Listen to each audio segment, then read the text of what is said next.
first back in my guard. Okay. So never give up your base, never give an inch back, and always make them carry your weight. Okay? So we've kind of jumped to always make them carry your weight. Here's a little bit for the bottom person on that. Again, my butt is on the ground, right? I'm just squeezing with my legs. There's no weight on you, right? Correct. Right. So if Scott were a standing guard passer, which I know he is sometimes, and I were like this with my butt on the ground, just squeezing my legs, standing past my guard. Yeah, there's no... Good job, Scott. Yeah. I just have the wrong foot in. Is the camera rolling? Did we Yes, catch it that on is. camera? Didn't Ha!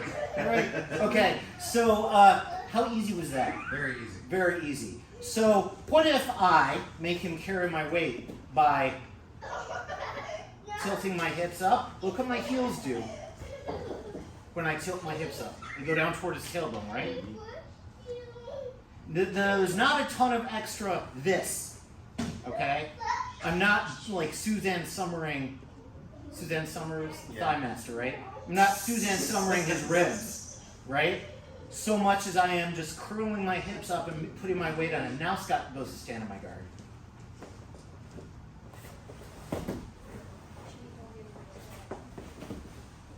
How easy is that? Much harder.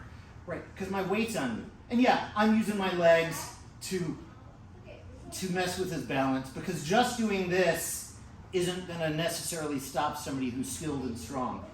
But Go ahead. Well, what you are doing though is matching my energy though, right? Yep. Because if you feel me lifting this leg, I mean that was more real time. If we did it slow, this is also telegraphing. If they pin this arm, they're gonna step with this leg. Right? So if he feels me do this, he just starts putting the weight there immediately. Right? You guys saw like the fast real version of it. If I switch to the other side, try to put this leg up, he's just putting his weight where I don't want it. It's very, very annoying. So it's the exact same drill we did at the beginning with the push-pull. He's just feeling where my weight's going, and he's matching the energy for energy. I'm going here. Right. I have this position. I'm not giving him an inch back. I'm not letting him build his base up underneath him so he can pass my guard. Because what is base? It's not just balance. It's the ability to push off of the surface. You can impart or absorb kinetic energy into your opponent. Scott wants to build his base underneath him so he can absorb what energy... Go ahead, I will let you do it. I don't know how to do this. Stand. He wants to build his base. Look, he's pushing off the floor. He's absorbing this energy of me trying to put my weight on him. And now I'm screwed. Right? Break your glasses. right. Okay, Johnny from Cobra Kai. But I am not giving him that space to do that. Not giving him an inch. And I'm doing it by maintaining my connection, making him carry my weight, and adjusting my base to negate his. When I'm here, do I have base when I'm in this position? No? A little bit, yeah. What's he connected to? What am I connected to? What am I pushing off of? Him? Yeah. Him! Yeah. Yeah! I'm pushing. Leave it to the purple belt. Yeah! right. Yes, I'm pushing off Scott. So Scott's my surface, right? Scott's my connection to the ground. Okay? You might say, well, your shoulder blades are connected to the ground. They're touching the ground, but I'm not using them to like generate force, right? My connection needs to be able to generate some force. That's how I would define a connection. The ability to generate force into it. I can be touching Scott here, but now my hips are inactive. I'm not connected to him. There's slack in here. So if he stands, I'm done. There's slack, right? Now I'm connected to him. I have base because I can push off him to generate energy and impart it into him. So if he starts to try to stand, I use that connection to him to generate energy and disrupt his ability to build his base underneath him. Lots of fancy words.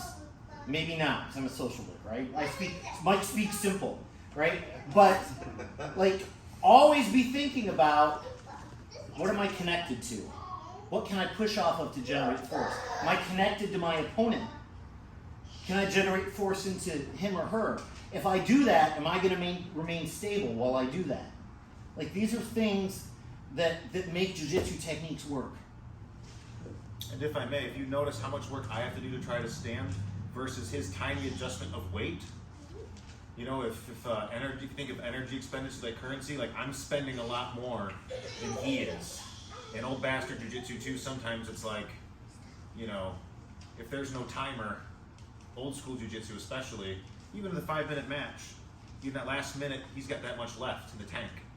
Because I'm working so hard to do this, and he's literally just adjusting his hips.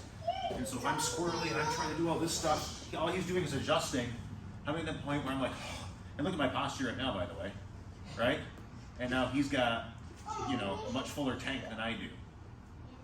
So like, why use? This is why they say like, don't use muscle. It's not don't use muscle.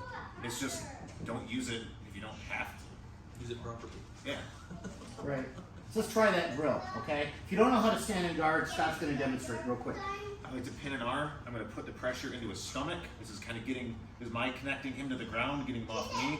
I'm going to stand on this leg. The reason why is if I stand here without doing it, he hooks it and does weird things to me. And my knees are bad and I'm scared. So I'm going to pin an arm. I'm going to put the pressure into him. 1, keep that pressure. 2, and then stuff from there.